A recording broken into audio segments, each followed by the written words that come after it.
오늘은 다섯 번째 강의죠. 다섯 번째 강의. 다섯 번째.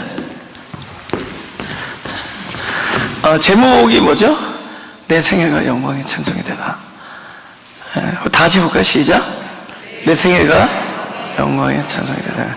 그러니까 나의 삶이, 내 인생 이야기가 찬송이 된다는 거예요. 내 인생, 내 삶, 내 생애가 찬송이 된다는 겁니다. 그러니까 내 삶에 하나님이 나타나면 찬송이에요. 그 사람의 삶 속에서 하나님이 나타나면, 하나님이 하시는 일이 나타나면 그게 찬송입니다. 영광이라는 뜻이 하나님의 모습이 드러난다, 뭐 그런 뜻입니다. 그 사람을 보는 게 아니라 그 사람에서 하나님이 하시는 일을 나타나면. 근데 그러니까 그 사람의 됨됨이를 이렇게 요구하는 얘기가 아니에요.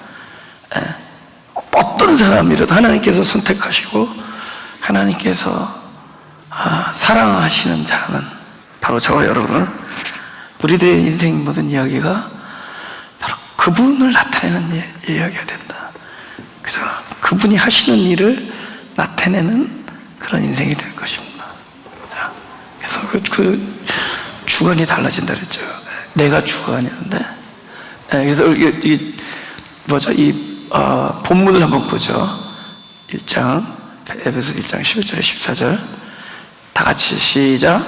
모든 일을 그 마음의 원대로 역사하는 자의 뜻을 따라 우리가 예정을 입어 그래서 기업이 되었으니 이는 그리스도 안에서 전부터 바라던 우리로 영광의 찬송이 되게 하려 하심이라.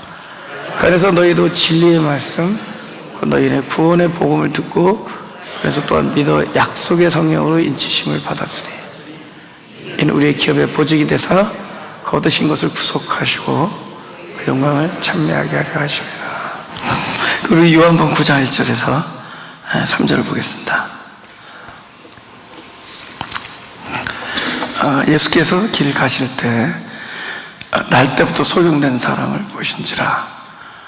제자들이 물어 가로되 랍비여, 이 사람이 소경으로 난 것이 뉘제로 인함이오니까, 자기 오니까 그 부모 오니까. 예수께서 대답하시되 이 사람이나 그 부모가 죄를 범한 것이 아니라 그에게서 하나님의 하시는 일을 나타내고자 하심이니라. 사람은 왜 이런 일이 일어났냐고 물어보는데 하나님은 이 일에 대해서 무엇을 하시겠다라는 의지를 말해요. 우리는 이유를 묻는데 그분은 목적을 나타내시고, 우리는 왜 그렇게 됐냐고 궁금했는데 그분은 의지를 말씀하십니다. 이 일에 대한 의지. 왜 이유를 말씀 안 하시냐면, 우리가 이유를 알면 픽스가 될까요?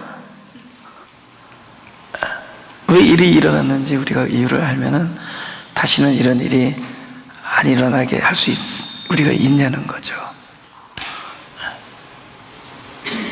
근데 그거는 그렇게 그분에게 있어서 중요한 문제가 아니라는 겁니다. 문제는 이 일에 대하여 하나님이 일을 하시느냐 안 하시느냐가 중요해요. 왜 일이 일어났느냐가 아니라 이 일에 대하여 하나님 하시는 일을 나타낼 것인가. 이제 그걸 영광이라 그래요. 그걸 영광. 그죠? 하나님이 하시는 일이 나타나는데 그게 영광이에요. 우리는 물어보잖아요. 왜 일이 일어났습니까? 그분은 일이 왜 일어났다라고 얘기하지 아니하시고 이 일에 대하여 하나님은 일을 하신다, 이 얘기를 하시는 겁니다. 얼핏 보면은 하나님의 하시는 일을 나타내기 위하여 소경이 됐다라고 볼 수도 있지만, 하나님이 하시기 위하여 하나님의 영광이 드러나게 하여 소경을 하나님이 만드셨다는 얘기가 아니에요. 소경된 사람에게 하나님께서 당신이 하는 일을 나타내겠다 하는 말씀입니다. 그 다른 얘기죠. 하나님이 하신 일을 나타내기 위하여 소경을 만들었다, 이런 얘기가 아닙니다. 소경된 사람에게 하나님 하신 일을 나타내시겠다, 그 뜻입니다. 그럼 이건 다른 말은 뭐죠? 교통사고 당한 사람에게 하나님이 하시는 일을 나타내시겠다. 하나님이 하시는 일을 나타내기 위하여 교통사고를 냈다, 이게 아니라 교통사고가 일어나는 사람에게도 찾아오셔서 하나님이 하시는 일을 나타낼 것이다. 하나님의 영광을 드러내기 위하여 이 무서운 중병에 걸리게 한 것이 아니라 무서운 중병에 걸린 사람에게 오셔서 하나님이 하시는 일을 나타내시겠다라고 말씀하시는 겁니다. 그러니까 우리가 어떤 선택을 하던, 또 선택의 결과로 어떤 일이 일어났던 그것의 모습에 따라서 당신의 마음을 바꾸는 게 아니라 적어도 하나님께서 예정한 사람들, 하나님께서 길을 걸어가실 때 우리의 처지를 불쌍히 여겼던 자들, 그분께서 자녀로 택하신 자들, 그래서 우리의 환경과 처지와 우리의 모든 심사를 감찰하시는 하나님은 그 사람에게 무슨 일을 일으키는 것이 아니라 그 사람들에게 무슨 일이 일어날지라도 하나님이 하시는 일을 나타내신다라고 약속하시는 겁니다. 그게 약속하시는 거예요. 그러니까 하나님의 영광을 드러내기 위해서 우리가 어떻게 해야 되느냐라고 말씀하시지 않으세요. 그냥 하나님은 당신이 사랑하는 자들의 삶 속에 찾아오셔서 당신이 하시는 일을 나타내시겠다라고 약속하십니다. 우리에게 하나님의 영광이 드러나기 위해서 이렇게 저렇게 하라고 말씀하시지 아니하시고 너희들이 살아가는 그곳에 오셔서 하나님이 하시는 일을 나타내시겠다, 이렇게 말씀하십니다. 그게 영광이에요. 그러니까 에베소서 1장 11절 12절은 바로 우리들에게 동일한 약속을 하시는 거예요.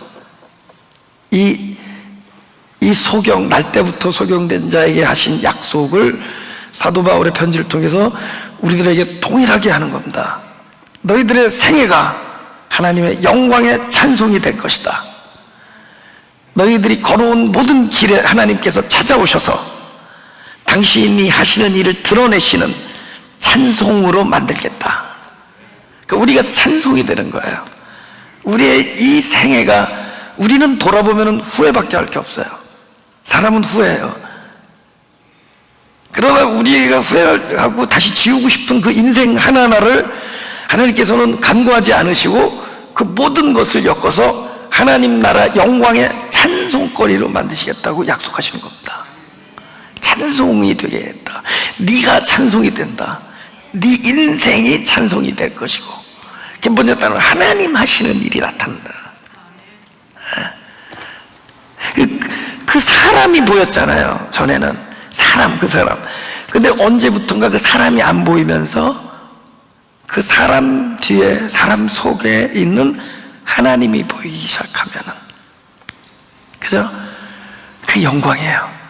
그 사람이 보이는 영광이 아닙니다. 근데 그 사람이 점점 보이지 아니하고 하나님이 나타나기 시작해. 그 영광이에요. 그게 찬송이고 그것이 찬송입니다. 근데 그렇게 만드시겠다는 거예요. 점점 나는 사라지고 그분이 사하신 것, 그분이 행하신 것, 그분이 약속을 지키신 것, 이것들이 남는 거예요. 언제든지 찾아오신다는 겁니다. 언제든지. 우리는 그분이 필요하면 전화하잖아요. 그죠? 전화를 우리는 기도하잖아요. 근데 그분은 언제든지, 어떨 때는 그분이 필요 없다고 여기를 다 포기했을 때도 찾아오세요. 우리가 포기한 것까지도 만들어서 하나님 나라에서는 영광으로 만들어요. 우리가 포기한 거, 그 요한복음 11장 보겠습니다. 11장 4절 우리 다 같이 읽어보죠. 시작. 예수께서 들으시고 이르시되 이 병은 죽을 병이 아니라 하나님의 영광을 위하며 하나님의 아들이 이로 말미암아 영광을 받게 하려 함이라 하시더라. 그럼 이 이야기도 마찬가지죠. 나사로가 지금 죽었다 살아나는 거잖아요. 근데 이제 나사로를 막상 찾아갔을 때는 나사 다 죽어서, 죽은 지 날이나 돼서 냄새가 난다. 죽은 지 날이나 됐다. 그러니까 예수님이 지체하셨어요. 그러니까는 그 여동생들이 진작 오셨어야 되는데 돌아가셨다는 거죠. 진작 오셨어야 되는데. 근데 그분께서는 그렇게 말씀하세요. 영광을 돌리는 일이다. 영광을 만들겠다는 거예요. 근데 죽었는데 오셨어요. 사실 우리 입장에서는 죽기 전에 와달라는 거잖아요. 우리가 생각할 때 그분이 오셔서 할 수 있는 그 시점은 언제냐? 오빠가 죽기 전이잖아요. 근데 죽었는데 오셨어요. 하나님도 필요 없잖아. 그리스도 예수님 필요 없습니다. 근데 우리가 필요 없다고 여기는 그 순간에도 오세요. 그리고 우리가 필요 없다고 여기는 그 순간에 그 사실조차도 하나님의 영광을 나타내는 일로 승화시킨다.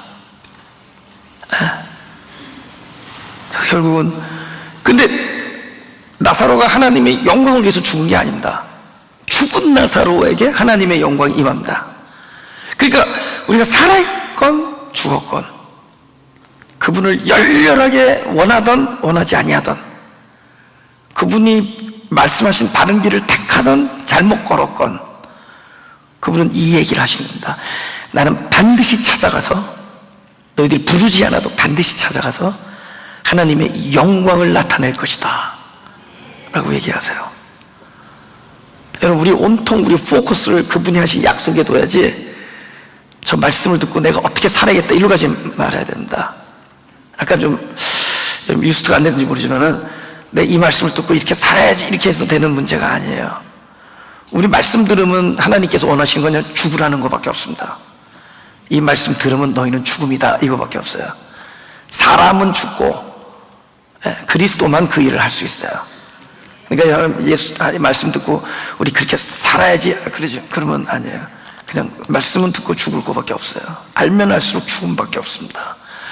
우리의 실존적 사망과 우리의 어쩔 수 없는 뭡니까 이 불가항력 이런 것만 드러나요. 하나님의 말씀은. 근데 우리가 그래서 어디다 포커스하느냐?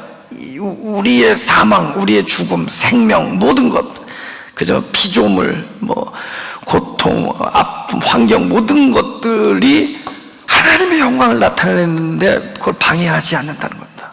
방해할 수가 없다. 하나님이 하시는 일을 나타내는 걸 막을 수가 없다. 막을 수가 없다. 그래서 그분은 그 모든 것 오셔서 당신의 영광의 찬송거리로 만들어 주신다. 그렇게 말씀하시는 거예요. 할렐루야. 그렇게 말씀하시는 겁니다. 요한복음 1장 14절 16절입니다. 말씀이 육신이 되어 우리 가운데 거하심에 우리가 그 영광을 보니 아버지의 독생자의 영광이요 은혜와 진리가 충만하더라.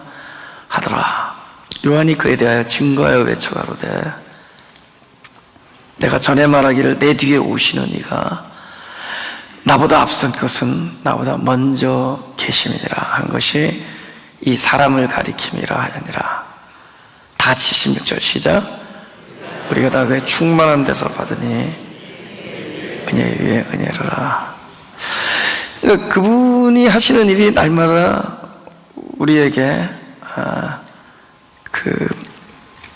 뭡니까 생명으로, 그러니까 우리한테 뭘로 오냐면 말씀으로 오거든요. 말씀.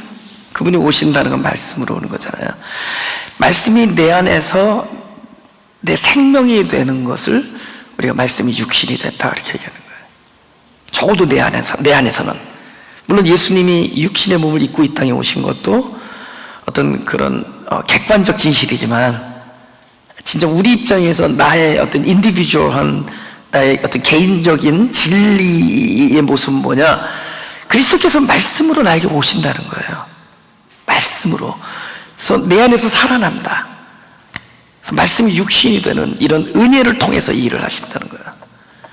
그분이 내 안에서 말씀이 육신이 돼서, 그러니까 나는 먼저 육신으로 있었지만 그분이 나중에 오셨지만 나보다 먼저 계신 거예요. 그래서 율법 안에 있는 내가 죽고 그분이 살아나셔서 그분이 이제 진리를 베푸시는 겁니다. 그것을 우리가 은혜 위에 은혜다 이렇게 얘기해요. 그분이 나보다 먼저 계셨다. 요한이 그러잖아요. 그분이 지금 오지만 나보다 먼저 계셨다. 나중된 자가 먼저 된다. 그게 뭐냐? 우리는 육으로 태어나서 율법으로 죽고 영으로 부활합니다. 부활하신 이거 영인 그리스도가 먼저 계셨어요. 그래서 세례 요한이 죽는 머리가 잘리는 그곳에 오셔서 머리가 되시고, 머리가 잘리잖아요. 그래서 그리스도가 머리가 되시는 겁니다. 예. 그래서 나보다 먼저 계신 그이가 지금 오지만 지금 그분이 나중된 자가 먼저 되신다고, 이 안에서 주인이 되시는 겁니다. 그걸 우리가 말씀이 육신이 되다, 말씀이 육신되는 삶을 통해서 하나님의 영광이 드러날 거예요. 그분이 그때부터 사시니까 나는 죽고 그리스도가 삶으로 이제 모든 내 인생 이야기가 영광이 될 거예요. 그분이 살아나심으로 인해서. 할렐루야. 네. 우리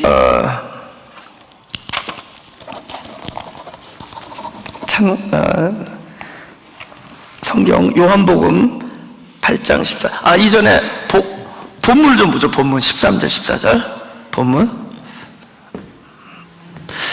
13절 14절 제가 읽겠어요.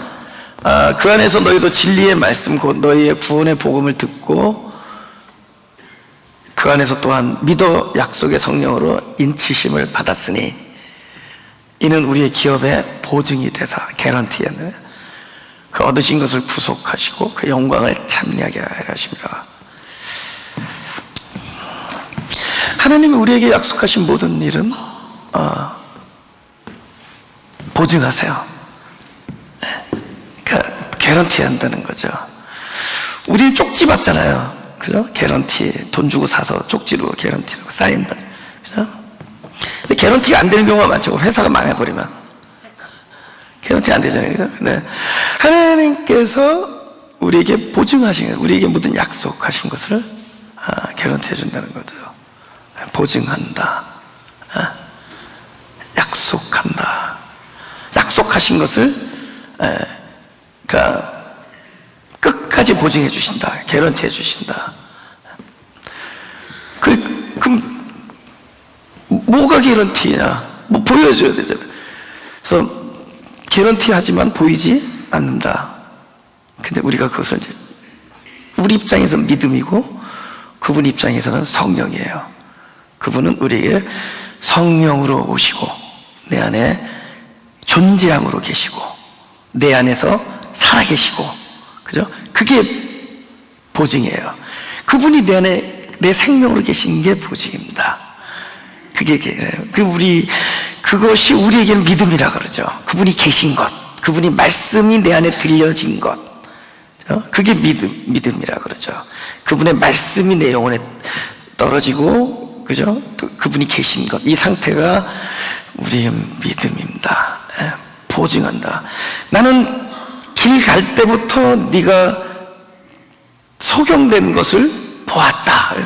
나는 너를 택했다. 이런 말이죠. 너는 나의 사랑하는 자, 내가 긍휼히 여기는 자다. 그죠? 그래서 언약을 하죠. 너의 모든 인생의 생애가, 너의 이야기가 하나님 하는 일을 나타내는 찬송이 될 것이다. 그 모든 것이 말씀이 육신이 되는 과정을 통해서 찬송이 되게 할 것이다. 근데 이것을 보증하는 거예요. 어떻게 보증하죠? 그냥 그분이 말씀하심으로 보증해요. 그죠? 우리는 이렇게 쪽지 사인이라도 받을 거 아니에요. 계약서라든지, 아니 증표라든지. 근데 그분이 말씀하신 게 증거예요. 근데 그분이 이 안에 계시기 때문에요. 성령이 내 안에 계시면 그분이 말씀하신 그 말씀이 보증이에요. 할렐루야. 모든 약속이 성령이 내 안에 계심으로 보증입니다.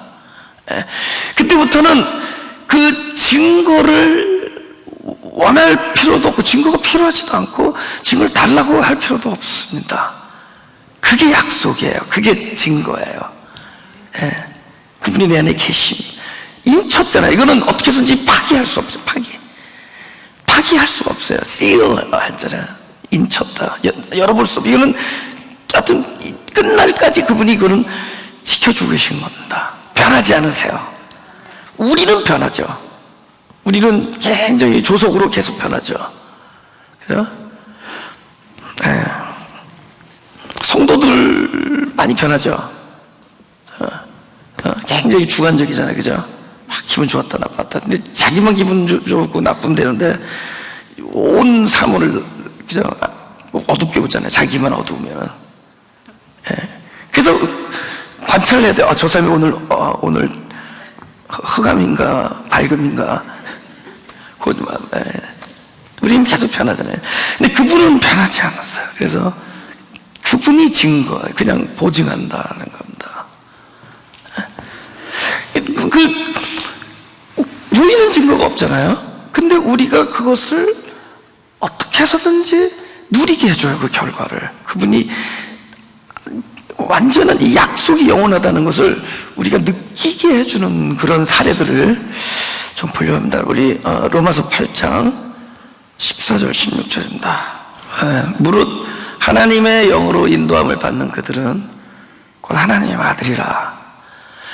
너희는 다시 무서워하는 종의 영을 받지 아니하였고 양자의 영을 받았으므로 아바 아버지라 부르짖느니라. 16절 다 같이 읽어봐요. 시작. 성령이 친히 우리 영으로 더불어 우리가 하나님의 자녀인 것을 증거하시다니. 저와 여러분이 살면서 이분이 나의 엄마 아버지라는 걸 자꾸 확인하면서 살아요? 또 물어보니까 I show you my mom. 그잖아요. 우리는 살잖아요. 그죠? 그건 무엇인가가 증거가 되기 때문에 이 존재 안에서 그게 이제 생명 인자입니다. 우리 안에 있는 어떤 그 인자가, 생명의 인자가 그걸 증거해 주는 거예요. 구태여 그것을 막 확인하려고 하지 않고 또 아침에 또 확인할 필요도 없어요. 확인 받을 필요도 없고. 예. 그죠? 당신이 26살에 난 그 아들 맞습니까? 그거 아니에요. 그렇지 않고 그냥 사는 거예요. 누리는 거예요. 그럼 무엇인가 우리가 증거를 요하지 않는데 그것을 이렇게 뭔가 확인해 보려고 않아도 확인되지는 거예요. 존재 자체 안에서. 여러분, 내가 하나님의 아들처럼 살려고 무지 애쓰는 것은 아직 이 안에서 증거가 안 돼서 그런 거예요. 그냥 아버지로 살아가는 겁니다. 하나님이 나의 부모, 나의 아버지라는 것을 점점 아는 만큼 그분 앞에서 우리가 더 정직해져요. 꾸미지 않게 됩니다. 훨씬 더 진실된다는 건 진실하다는 건 거룩한 삶을 이야기하는 것이 아니라 아니스트한 거죠. 정직한 삶. 그분을 인정하는 거죠. 그분이 나의 아버지라는 걸 인정하는 거죠. 그러니까는 꾸미지 않고도 살 수가 있죠. 절대 나를 안 버리니까. 그죠? 우리 집 주인은 너무너무 착해. 그래도 늘 불안하죠. 언제 쫓아낼지 모르죠. 우리 엄마, 우리 아빠 진짜 성격이 안 좋으세요. 그래도 불안은 안 해. 우리 어머니 나쁘다는 거 아니에요 지금. 여러분이 그렇게 얘기할 때 우리 어머니 아버지가 성격이 너무 안 좋다. 그래도 불안하지 않죠. 절대로 안 좋잖아요. 내 집주인 아니면 우리 아파트 주인 직장 상사, 우리 직장 상사가 너무 훌륭하시고 너무 귀하신 분이야. 그래도 늘 불안하죠. 언제 어떻게 될지 모르죠. 근데 그분은 안 그렇잖아요. 부모는 안 그렇잖아요. 아버지는 안 그렇잖아요. 그러니까 성숙이라는 것은 점점 그분을 알아가는 거예요. 처음에는 우리가 종으로 살아요. 무서워합니다. 그분이 늘 나를 위협하고 금지시키는 하나님으로 여겨요. 늘 벌을 주는 하나님. 그래서 언제 어떻게 될지 모르는, 무슨 일만 일어나면 내가 뭘 잘못했나 이것부터 돌아보게 돼요. 아마 지금도 그렇게 생각하는 일들이 있을 수 있습니다. 잘못되고 그러면 혹시 내가 하나님 앞에서 약속을 안 지켰나 그렇죠? 하나님 앞에서 내가 뭘 잘못했나 이런 거 돌아보세요. 아직 종으로 사는 겁니다. 그죠? 내가 집 앞에서 물컵 들고 지나가다가 만약에 물길에 미끄러져서 뭐 다리가 부러졌다고 치자고요. 그죠? 내가 혹시 우리 부모한테 뭘 잘못해 어제인가 며칠 전에 엄마한테 소리를 이렇게 질러서 이렇게 됐나? 그렇지 않잖아요. 그냥 자기가 실수해서 넘어진 거예요. 자기가 실수해서 넘어진 거예요. 그죠? 우리는 하나님을 잘 모를 때는 그분을 무서워해요. 종이니까. 근데 점점 아버지라고, 내 아버지야, 아버지. 그죠? 그래서 기도할 때 그런 거 가르쳐주잖아요. 너는 이렇게 기도하라 하면서 아빠 이렇게 시작해요. 우리 한국말이니까 하늘에 계신 이게 수식어가 앞으로 나오지만 원래 그죠? 이 원어에서는 파테르, 헬라어 파테르, father, 아버지, 파파, 아버지 이렇게 되는 거예요. 그러니까 먼저 아버지를 알게 되고 이분이 내 아버지다라는 걸 알게 되죠. 그게 뭐가 그러냐? 내 안에 성령이 오시면, 그분이 내 안에 계시면, 그분이 보이지 아니하지만 내 안에 존재하시면 우리는 그냥 아는 거예요. 내가 그분의 자녀라는 거를. 그래서 성령이 충만하면 어떻게 될까요? 더욱더 나의 아버지죠. 더욱더 자유하죠. 더욱더 관계를 누리죠. 더욱더 안식하죠. 더욱더 그분의 사랑과 그분의 용서와 그분의 긍휼히 여기심을 더욱더 느끼죠. 아버지라고 부를 수 있는 거야. 그죠? 근데 내가 하나님을 아버지라고 여기게 되는 순간부터 우리는 뭘 느끼느냐? 사람 생명을 느끼지 않고 이제부터 우리 안에서, 내 존재 안에서 하나님의 생명을 느끼는 거예요. 우리가 생명 그러잖아요. 우리 기독교인들이 그런 말 하잖아요. 하나님 말씀, 생명이 있다. 소위 생명을 느끼는 거예요. 그거는 이 말씀 하나하나에서 아버지임을 보는 거예요. 내 생애에서 일어나는 모든 순간순간에 아버지를 느끼는 거예요. 그때 더 이상 사람의 생명이 아니라 하나님의 생명을 느끼는 겁니다. 굉장히 생명적이다. 그럼 뭐죠? 그 사람에게서는 하나님 아버지를 보는 거예요. 내가 생명이 충만합니다라고 하는 건 아버지를 보는 겁니다. 더 이상 무서워하는 하나님, 두려워하는 종의 역할로 사는 게 아니라 아버지의 자녀로 사는 거예요. 그거는 내 안에 그렇게 증거하는 성령이 충만하다는 증거입니다. 그렇게 증거를 하시는 거예요. 아버지라고. 그래서 이 증거가 충만하면 할수록 우리는 더욱더 희락과 평강과, 그죠? 그런 안정감을 누리게 됩니다. 절대로 그분은 나를 떠나지 아니하신다. 야곱이 그렇게 자기 주장이 강하고 그렇게 자기 멋대로 일을 기획하고 하나님을 떠나갔지만 그 야곱에게 하신 약속, 네가 어디를 갈지라도 너를 떠나지 아니하겠다는 약속이 나에게도 동일하게 들려질 겁니다. 성령이 충만하면 할수록 나에게서 아버지를 느끼기 때문에 생명을 느끼는 거예요. 그래서 아버지임을 보는 겁니다. 그리고 내 안에 성령이 충만하면은 언제 아버지를 부르느냐? 인간의 욕구가 인간의 욕구가 일단은 욕구 때문에 아버지를 우리가 안 찾아. 아이들도 배고프기 전에는 엄마 안 부르잖아요. 막 장난감 들고 그럴 때는 거기 열중하다가 갑자기 실증 났다든가 망가지고 그러면 엄마 부르잖아요. 그 우리도 결국은 내 디맨드, 내 육체 디맨드 안에 살 때는 그래서 그냥 허우적거리다가 그 모든 것들이 떨어지고 결핍되어지고 결정적으로 내가 죽음 앞에 이르렀을 때, 죽음 직전에 이르렀을 때 진짜 내가 누구를 불러야 사는지를 그때 그러니까 아무도 도와줄 사람이 없다고 치자고요. 근데 그때 내가 누구를 불러야 되는지, 근데 그때 하나님 아버지의 이름이 떠오르도록 성령이 우리 안에 계신 거예요. 그러니까 우리 안에 계심으로 그 결과로 결정적인 순간에 아버지를 부르게 해놨어요. 그 탕자가 결정적인 모든 것이 다 궁핍되어지고 떨어지고 나니까 누구 생각이 나냐? 아버지가 생각나요. 여러분, 내가 볼 때 물질이 모자란 사람이 물질을 지금 계속 디맨드할 거야. 저것이 결핍된다. 내가 지금 물질이 필요하다. 우리가 재정이 필요하다. 재정이 결핍. 그 재정을 계속 몰두하잖아요. 그것이 없다. 근데 그것이 만약에 끝까지 바닥을 치기 시작해서 도저히 더 이상 재정에서는 아무런 희망이 없을 때 있잖아요. 그러면 그때 우리가 재정에 대한 어떤 욕구가 강해질 것 같은데 아니에요. 완전히 상실되어지면은 그때 내 안에 있는 성령이 증거를 합니다. 내가 누구를 불러야 되는지, 내가 재정을 아주 극심한 재정적인 가난 때문에 내 정신이 거기에 몰두해 있어야 될 것 같은데 완전한 상실이 되면은 그 순간에 우리는 하나님 아버지를 부르게 만들어놨어요. 그분이 계시면 그렇습니다. 그분이 우리를 선택하고, 에베소서 1장에서 말하는 건 내가 너희를 예정했고 선택했다는 겁니다. 그래서 성령을 너희 안에 주어 보증이 되게 해준다. 자녀인 것을 끊임없이 증거하게 돼. 너는 더 이상 무서워하는 주인이 아니라 아빠, 아버지라고 부르는 아들이다.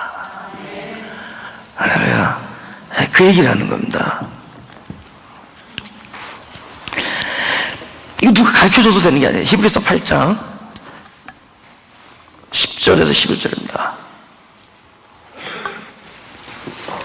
또 주께서 가라사대 그날 후에 내가 이스라엘 집으로 세울 언약이 이것이니 내 법을 저희 생각에 두고 저희 마음에 이것을 기록하리라. 나는 저에게 하나님이 되고 저희는 내게 백성이 되리라. 우리 11절 다 같이. 또 각각 자기 나라 사람과 각각 자기 형제를 가르쳐 이르기를 줄 알라 하지 아니할 것은 저희가 작은 자로부터 큰 자까지 다 나를 알미니라. 그러니까 언제 알게 됐다고요? 내 법을 네 생각과 마음에 딱 기록하는 순간에 누가 가르쳐 주지 않아도 너의 주를 안다 이래요. 알게 줬어요. 하늘 생명 인자가 알게 준다. 성령이 알게 줘요. 내가 누구를 불러야 되는지 알게 줘요.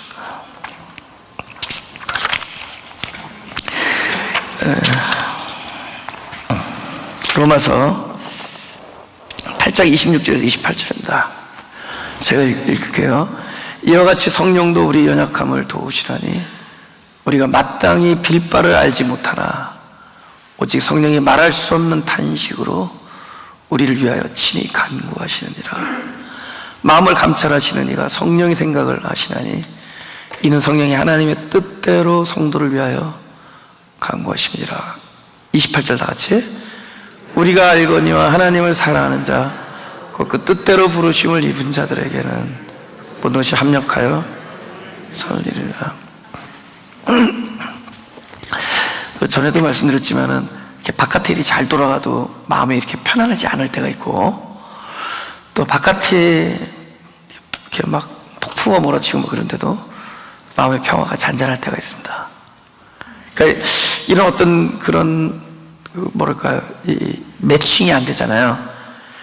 뭐 물론 동일할 때도 있지만 많은 경우에 어떤 나도 모르는 내 영혼 깊숙한 곳에서의 울림과 바깥에 일어나는 환경의 변화에 대한 이 반응이 다를 때가 있다는 거죠. 나는 화들짝 놀라는데 이 안에서는 찬송이 나오고 평강이 흐를 때가 있고, 나는 막 기뻐야 되는데 안에서 무엇인가 갈등할 때가 있다는 거죠. 그 사람은 하나님의 사람들입니다. 하나님의 영, 성령이 계시면 결국 우리 안에서 내가 알 수 없는 이유로 인해서 그는 하나님의 뜻 때문에 탄식하면서 간구합니다. 그래서 내적 갈등이 있는 거예요, 우리 안에. 알 수는 없지만 무엇인가가 이 안에서 이걸 우리가 거룩한 고민, 거룩한 갈등, 이런 거, 이 울림이 있다는 거죠, 안에서. 그죠? 어떨 때 또 감동이 있어요. 거룩한 감동이 있어요. 근데 그분이 이 안에서 이렇게 나를 중보하는데 그 중보를 내가 나쁜 짓을 못하도록 기도한다는 게 아니에요.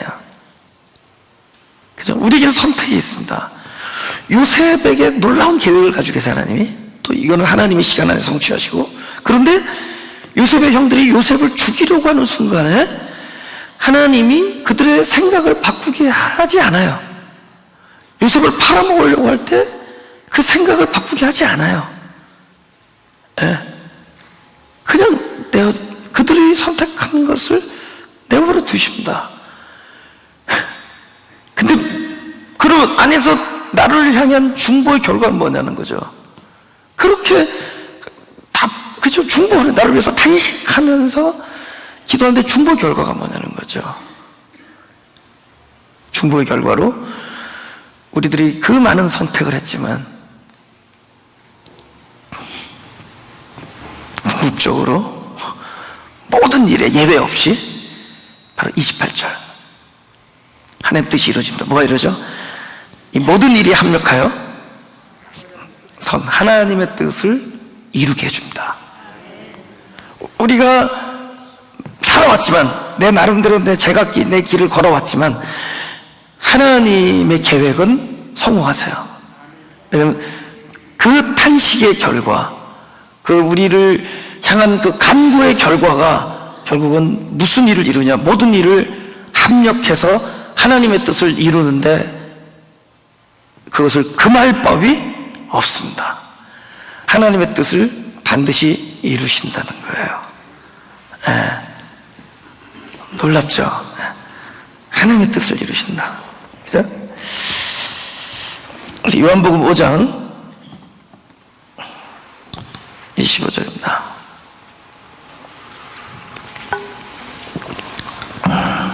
다 같이 읽어볼까요? 시작. 진실로 진실로 너희에게 이르노니 죽은 자들이 하나님의 아들의 음성을 들을 때가 오나니 곧 이때라. 듣는 자는 살아나리라. 오케이. 우리가 인생을 살았잖아요. 근데 사람은 후회한다 그럽니다. 그죠? 사람은 후회해요. 아, 그때 그렇지 말걸. 아, 그때 이 길을 택했을걸. 그럼 우리가 후회해서 만약에 다시 돌아간다면은 우리가 이 길을 택했으면 해서 간다고 특별히 뭐 달라질 거 있다고 생각하세요? 여러분, 그래도 여기 와 있을 겁니다. 여기 와 있을 거예요. 근데 또 뭐가 좋으냐?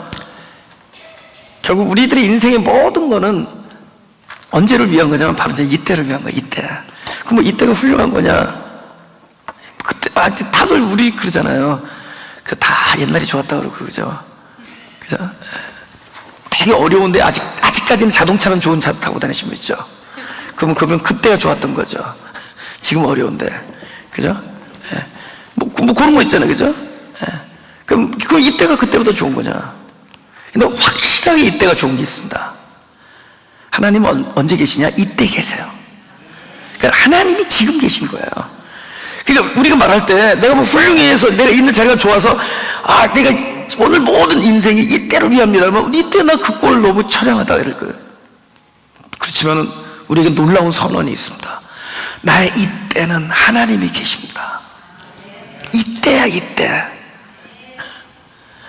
그분이 계세요. 그러니까 우리가 살아온 모든 이야기들은 합력해서 선을 이루었어요. 그죠? 모든 일들은 바로 이때 내가 있게 해줘요. 그럼 이때는 뭐 옛날에는 뭐 다 풍성하게 이 사람 저 사람 도와주면서 하는데 지금 오히려 막 남한테 구걸해야 되고 막 빌려야 되고 비참합니다. 그래도 이때가 좋은 거예요. 지금 이때가 하나님의 뜻, 하나님이 계신 거예요. 그리고 이때 일어나는 모든 것도 또 나중에 이때를 위해서 존재할 겁니다. 그렇게 쓰임을 받을 거예요. 네. 근데 또 이때에서 중요한 건 뭐냐? 들린다는 거예요. 들리는 것도 이때예요. 여러분, 아담이 이렇게 동산나무에 숨었잖아요. 그죠? 죄를 짓고 나서 옷을 가린 다음에.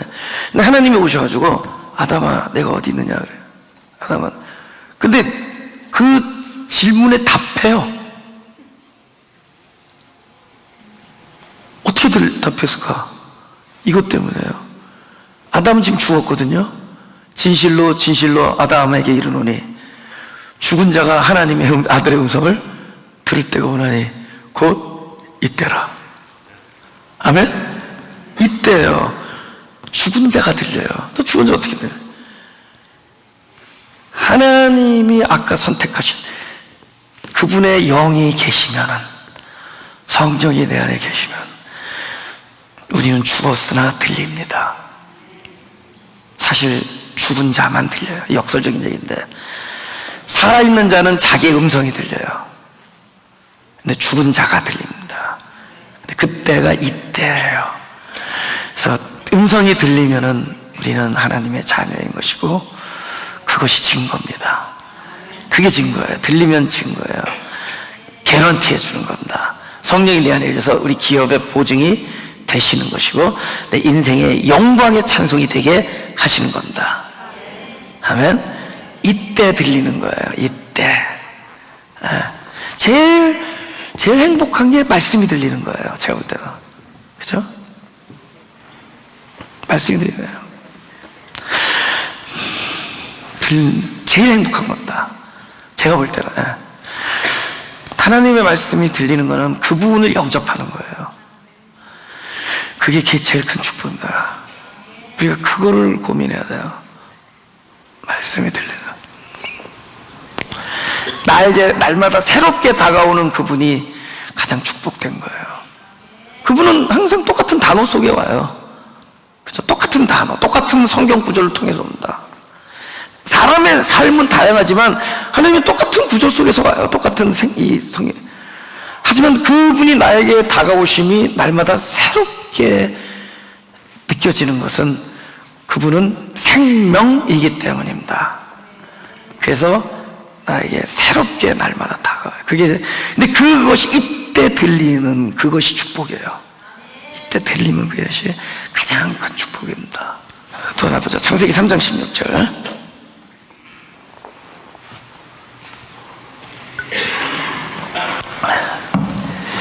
다 같이 시작. 또 여자에게 이르시되 내가 네게 잉태하는 고통을 크게 더하리니 내가 수고하고 자식을 낳을 것이며 너는 남편을 사모하고 남편은 너를 다스릴 것이니라 하시고, 성경에서 이제 사람을 여자라고 얘기한다. 그죠? 여자. 그 다음에 그리스도를 신랑으로 얘기하잖아요. 그죠? 그래서 아들이 부모를 떠나, 그죠? 여자와 한 몸을 이룬다 그러잖아요. 그죠? 여자와 한 몸을 이룰지니라. 연합하여 한 몸을 이룰지니라. 그럼 왜 우리 여자를 라고 표현했느냐? 우리 안에는 씨가 없기 때문입니다. 씨앗. 그 씨앗이 그리스도죠. 우리 안에는 씨앗이 없어요. 생명이 없어요. 우리는 어떻게 생명을 얻게 되느냐? 씨앗이 밖에서 내 안으로 들어와야 돼요. 그죠? 씨앗이 바깥에서 내 안에 들어오는 겁니다. 그래서 동정녀, 처녀가 결혼하잖아요. 처녀가 그죠? 밖에서 들어와서 잉태하는 거예요. 그리스도가 내 안에 들어와서, 그래서 그때부터 씨를 가진 자가 되죠. 우리가 산 자가 되죠. 그래서 씨가 없는, 생명이 없는 하와에게 생명을 약속하는 거예요. 곧 그리스도가 너 안에 들어가서 씨 가진 자가 된다. 생명이 없는 자가 씨 가진 자가 되는 것이 산 자가 되는 거예요. 그런 방식으로 먼저 네가 살아나고 동일하게 앞으로 네 육체를 통해서 나는 모든 자녀들도 동일한 방식으로 산 자가 된다. 그래서 하와를 산 자의 어미라고 그러잖아요. 앞으로 네가 낳는 모든 자녀도 어떻게 살아느냐? 씨가 바깥에서 들어오는 거예요. 그리스도 말씀으로 들어와요. 말씀으로 거듭나요. 근데 그리스도가 내 안에 들어오면은 잉태하고 해산합니다. 생명이니까. 근데 그 잉태에 고통이 있고 해산의 수고가 있다. 그래서 기독교인은 내 안에서 고통과 수고의 속에서 하늘나라가 내 안에 생명으로 들어온다라는 영적 진리를 볼 수 있는 자들입니다. 그것이 증거예요. 내 안에 영적 잉태 고난과 해산의 수고가 따라오는 자들은 성령이 내 안에 인치신 자요, 기업의 보증이 된 자요, 하나님께서 예정한 자요, 하나님께서 창세전에 우리를 흠과 그죠? 그 흠이 없게 만드시려고 선택한 자요, 그죠? 우리를 아들로 삼은 자요, 그걸 끝까지 개런티하는 자들입니다. 그러니까 우리에게 일어나는 이 삶의 양상 속에서 하나님의 약속을 발견할 수 있는 거예요. 잉태의 고통이에요. 잉태의 고통. 거룩한 거죠. 그죠? 거룩한 고통입니다. 그래서 우리에게 그런 거룩한 고통은 결국은 씨가 바깥에서 들어오는, 그리스도가 들어오는. 그래서 말씀이 우리 영혼에 떨어진다는 것은 결국은 고통을 수완하면서 들어옵니다. 그죠? 그냥 사람들 앞에 자랑거리나 되는 지식이 아니라 그 생명이 내 안에 잉태되어진다는 것. 곧, 그죠? 잉태와 해산의 고난과 수고가 다르게 되어 있다는 거죠. 그래서 그것 속에서, 그 어두움 속에서 진정한 실존을 발견하는 거예요. 제가 전에 그랬죠. 하나님이 지나갈 때 그 하나님을 보면 죽는다고. 그래서 모세에게 뭐라 그러죠? 내가 너를 바위 틈에다가 집어넣고 이 두 손으로 바위를 이렇게 가린다 하잖아요. 그리고 당신이 지나가요. 그러면 가장 어두울 때는 언제냐? 하나님이 지나갈 때 이거 완벽하게 가려야 될 거 아니에요. 완벽한 어두움의 상황에서 우리는 무엇을 보느냐? 진정한 실제 상황을 보는 거예요. 가장 흑암인데 하나님 계신 거예요. 그죠? 그분이 내가 지나갈 때 나를 보면 죽으니까 너를 바위 틈에 집어넣고 두 손으로 덮는데요. 그 찬송가도 있잖아요. 그죠? 그죠? 그 찬송에도 그래서 우리를 바위 틈에 덮으시고 지나가. 그러니까 그분이 가장 가까이 있을 때 우리가 제일 어두워. 가장 바로 내 여기를 지나갈 때 가장 어두워. 그 우리는 뭘 봤냐? 내가 보는 건 어둠이거든. 그 어둠에서 그분이 나와 함께 있다는 걸 보내는 거예요. 그러니까 우리 고통 안에서 이게 생명이 잉태되는 것과 내가 씨 가진 자가 된다는 걸 보내는 겁니다. 이 약속이 없는 자는 이 일도 일어나지 않는 거예요. 그 약속 속에서 기업의 보증을 느끼라는 겁니다. 생명을 느끼라는 겁니다. 마지막으로 아가서를 보겠습니다.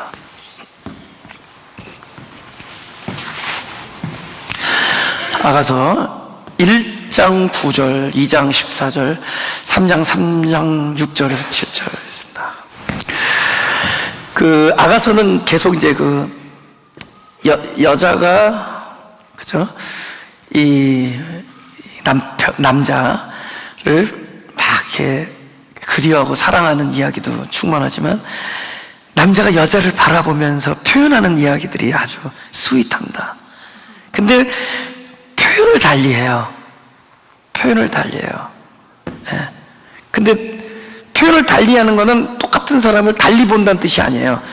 그 표현하는 만큼 만들어요. 그러니까 현재는 준마로 얘기합니다. 근데 이게 변해요. 점점 변합니다. 그죠?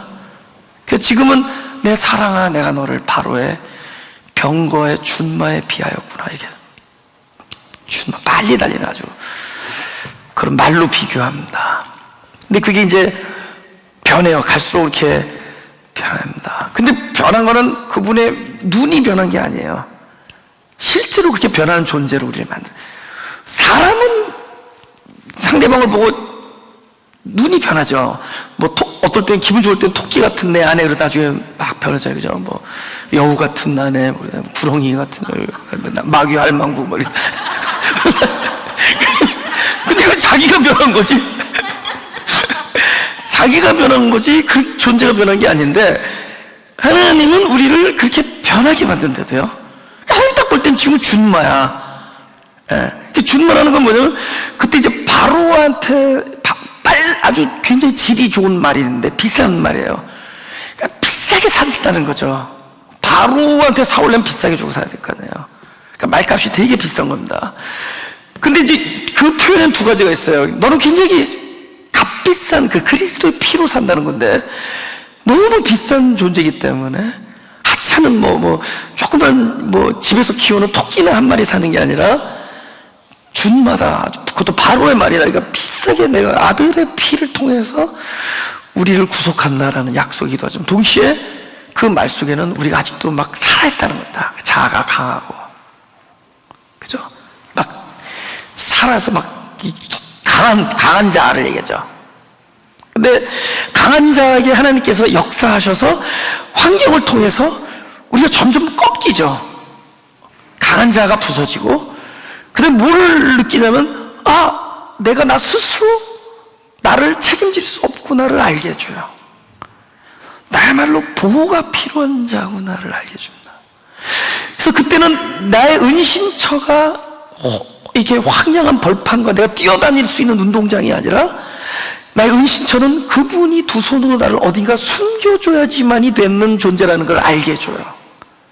그게 애굽에서 광야로 데려왔을 때는 몰라요. 그걸 은혜로 넘어왔으니까. 물에는 발 하나도 닿지 않아요. 그냥 강이 쫙 벌어집니다. 그 사람의 죽음과 고통 없이 넘어와요. 은혜로 넘어와요. 근데 광야에서 법을 줘요. 하나님 나라의 법을. 그 법을 통해서 끊임없이 법 앞에 우리가 죽어가는 자신을 발견한다.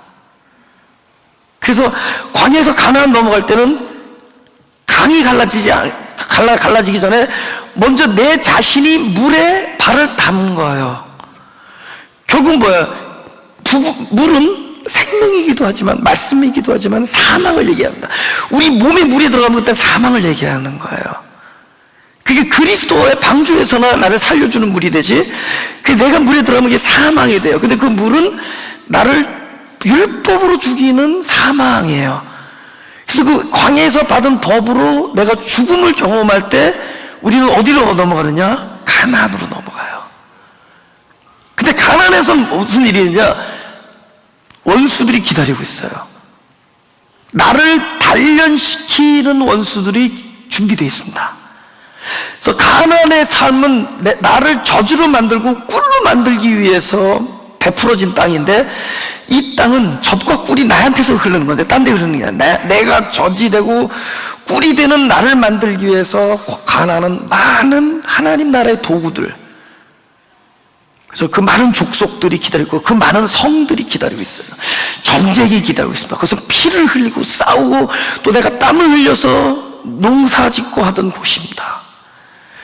근데 그곳의 삶을 통해서 전에 내가 그냥 애굽에서 그냥 넘어오고 광야에서 뭐 이럴 때는 기적이 일어나고 그럴 때는 내가 스스로 사는 줄만 줄 알았는데, 하나님이 이 연단을 통해서 내가 스스로 나를 지킬 수 있는 자가 아니라 나는 그분이 두 손을 들어서 나를 보호해줘야지만이 살 수 있구나. 나의 피난처가 되시는구나. 그분이야말로 나의 산성이요 나의 방패시요 나의 피난처고 나를 알게 해주세요. 광야와 또 가나안의 삶을 통해서 그걸 알게 해주는 거예요.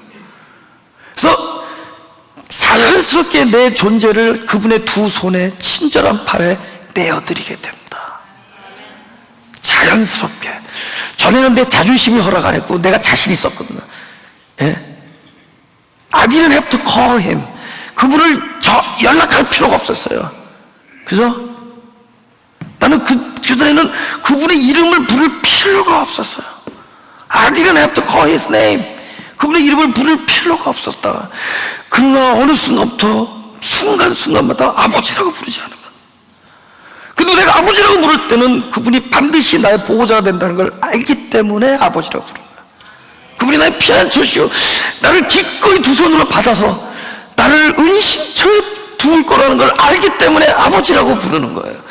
그것은 내 존재가 변한 거예요.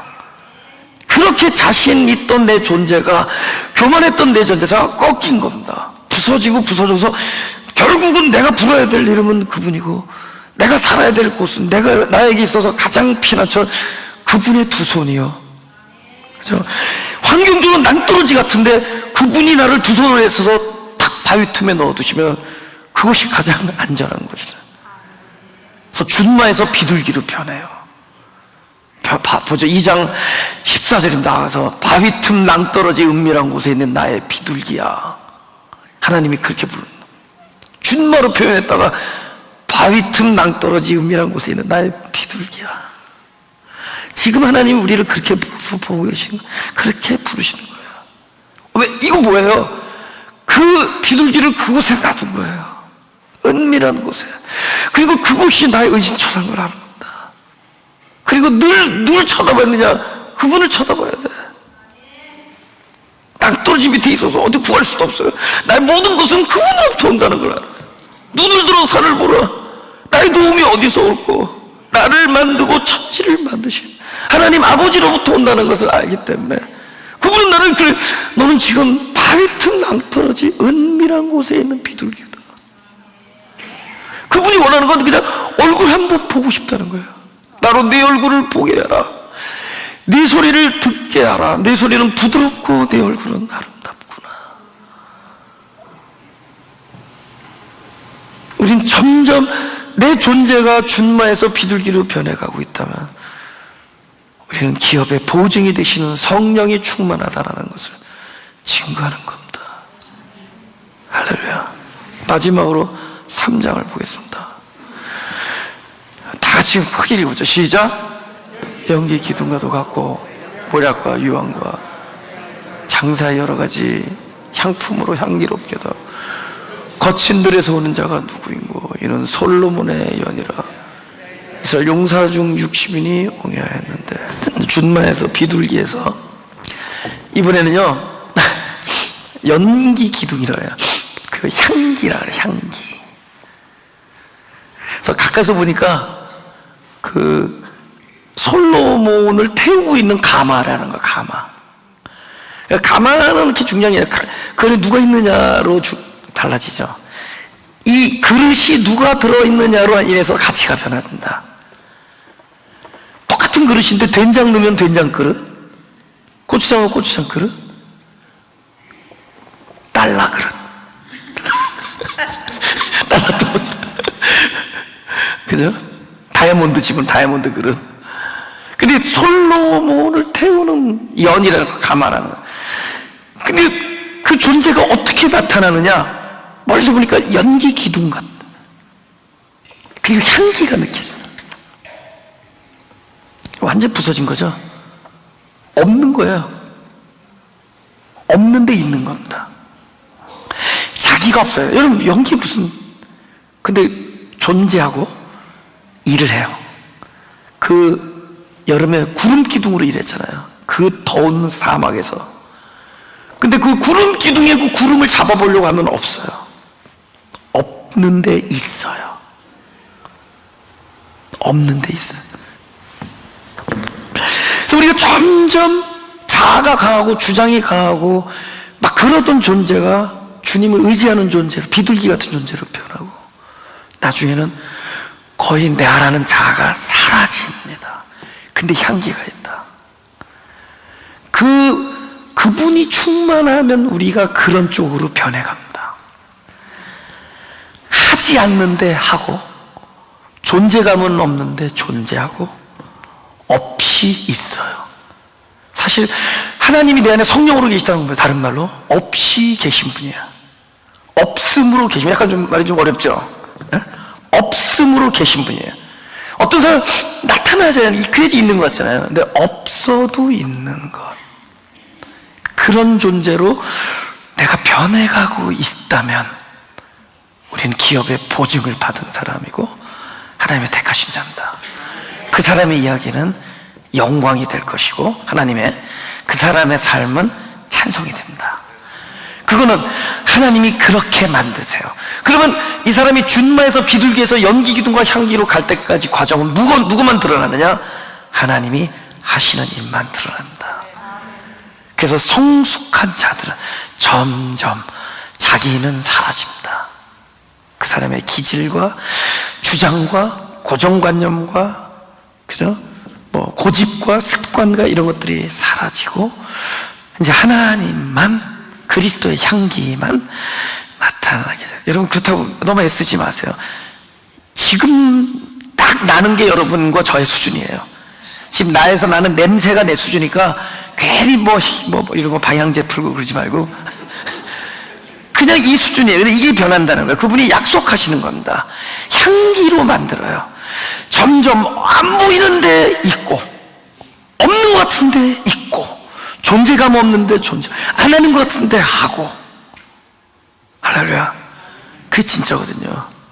예, 진짜 그렇게 해서 놀라운 일을 합니다. 향기로 사람들을 움직일 수 있어요.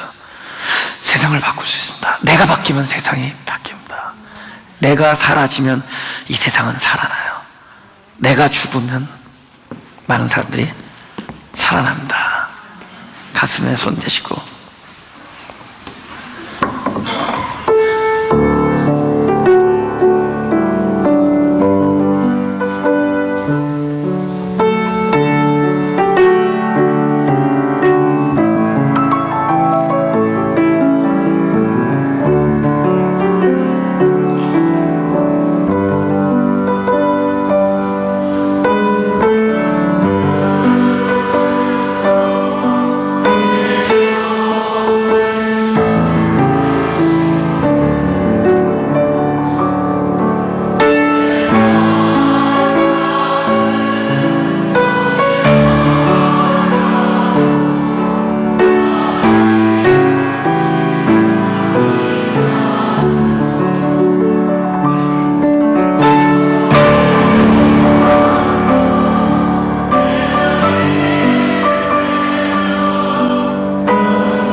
우리 일어나서 한번 찬양해 다 같이.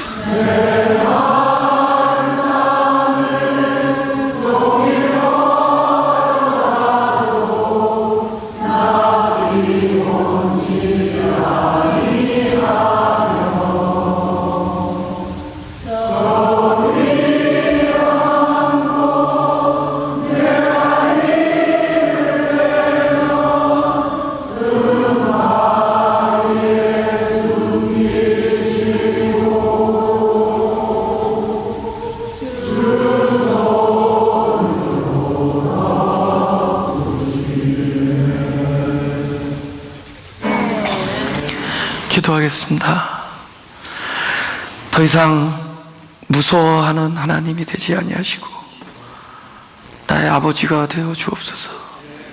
내 안에 성령의 충만함으로 날마다 하나님의 자녀인 것을 증거하심으로 나로 아버지로 여기고 나를 아버지라 부르며 당신과 안식과 평강의 관계를 누리게 하여 주옵소서.